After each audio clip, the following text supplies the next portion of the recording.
Friends, Matthew 14:6-10 says, during Herod's birthday celebration, the daughter of Herodias danced before Herod and all his distinguished guests, which greatly pleased the king. So he said to her in front of all of them, I give you my oath. Ask of me anything you wish, and it will be yours. Because she had been instructed by her mother, she said, I want the head of John the Baptizer here on a platter.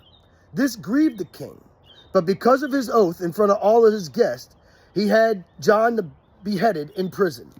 My friends, this grieved King Herod, right? This grieved King Herod to behead John the Baptizer because he was actually scared of all the people. He didn't want to kill John. He had put him in prison because John kept telling him he was being unlawful by marrying his sister-in-law, Herodias, right? But he didn't want to kill John because he was scared of all the people, because all the people thought John was a prophet. So when he made this oath with Herodias' daughter, right? He made this oath and said, you can have anything you want. Ask me for anything and it will be yours, right? We hear King Jesus telling us that, right? Ask me for anything and it will be yours, right?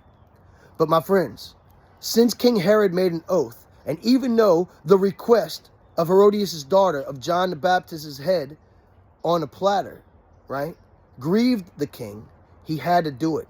Because when a king makes an oath, it becomes law and it has to be fulfilled. When a king makes a promise, my friends, it becomes law and it has to be fulfilled.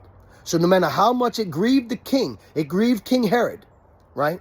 Since he made this oath, he had to present John the Baptizer's head for Herodias and her daughter. My friends, this is the same with the promises and the oaths and the covenants that we have made, that King Jesus and God the Father has made with us. So when you start living your life right, when you start living righteously and under right standing with the kingdom of heaven, in right standing with King Jesus, right? All the oaths, all the promises that have been made to you, my friend, King Jesus and God the Father have to fulfill. Realize this now. Surrender to God's will for your life. Get yourself under the authority of the kingdom of heaven and King Jesus, and watch your life become blessed beyond belief.